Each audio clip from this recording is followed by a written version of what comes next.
जय मसीह की प्रियो, प्रभु यीशु आपको बहुतायत से आशीष करे। गुड फ्राइडे की बहुत बहुत बधाई।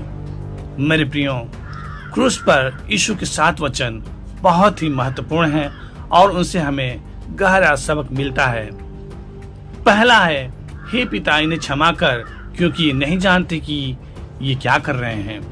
लूका 23:34 में पढ़ते हैं मेरे प्रियो। इससे हमें सीखने को मिलता है कि क्षमा का महत्व।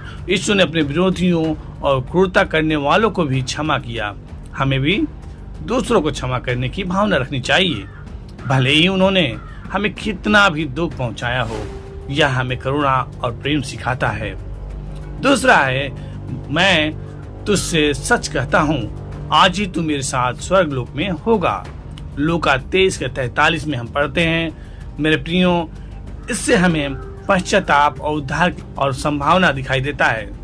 मेरे प्रियो, यीशु ने उस चोर को भी उद्धार का वादा किया जिसने अपने पापों को स्वीकार किया और उस पर विश्वास किया। यह हमें सिखाता है कि मृत्यु के अंतिम क्षण तक भी पश्चाताप और उद्धार संभव है। तीसरा है, हे नारी देख तेरा पुत्र। फिर उसने शिष्य से कहा, देख तेरी माता। यूहन्ना 19:26-27 में हम पढ़ते हैं मेरे प्रियो। इससे हमें शिक्षा मिलती है जिम्मेदारी और देखभाल। अपनी पीड़ा के बावजूद यीशु ने अपनी माँ और प्रिय शिष्य यूहन्ना की देखभाल की चिंता की। यह हमें अपने प्रियजनों के प्रति हमारी जिम्मेदारी और एक दूसरे की देखभाल करने के महत्व को दर्शाता है। चौथा है, एली एली लामा शब्द कनी, जिसका अर्थ है, हे मेरे परमेश्वर तूने मुझे क्यों छोड़ दिया। मत्ती 27:46 में और मरकुस 15:34 में पढ़ते हैं मेरे प्रियो। इसमें मानवीय पीड़ा और परमेश्वर के साथ संबंध यह हमें सीखने को मिलता है। यह वचन यीशु के गहन मानवीय पीड़ा और क्षणिक रूप से परमेश्वर से अलग महसूस करने की भावना को व्यक्त करता है। यह हमें सिखाता है कि कठिन समय में निराशा और संदेह महसूस करना स्वाभाविक है, लेकिन हमें अपने विश्वास पर टिके रहना चाहिए। पांचवा है, मैं प्यासा हूँ। यूहन्ना 19:28 में हम पढ़ते हैं मेरे प्रियो। यह वचन यीशु के मानवीयता को दर्शाता है।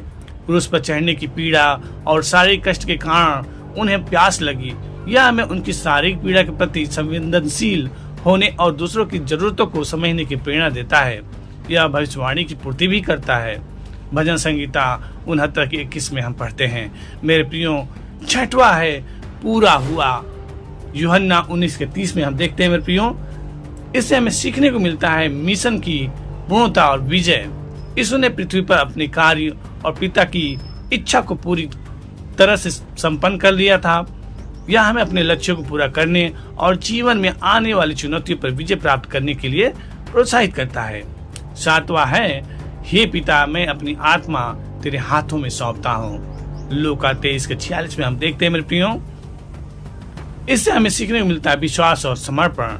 यीशु ने पूरी तरह से अपने पिता पर भरोसा किया और अपनी आत्मा को उनके हाथों में सौंप दिया।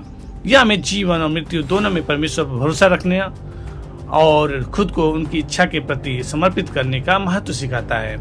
सो मेरे प्रियो, ये 7 वचन हमें प्रेम, क्षमा, विश्वास, जिम्मेदारी, सहानुभूति और समर्पण जैसे महत्वपूर्ण मूल्यों को सिखाते हैं जो हमारे जीवन को अर्थपूर्ण और उद्देश्यपूर्ण बना सकते हैं। सो मेरे प्रियो, मैं विश्वास करता हूँ आपने इन वचनों द्वारा आशीष पाया होगा। God bless you. जय मसीह की।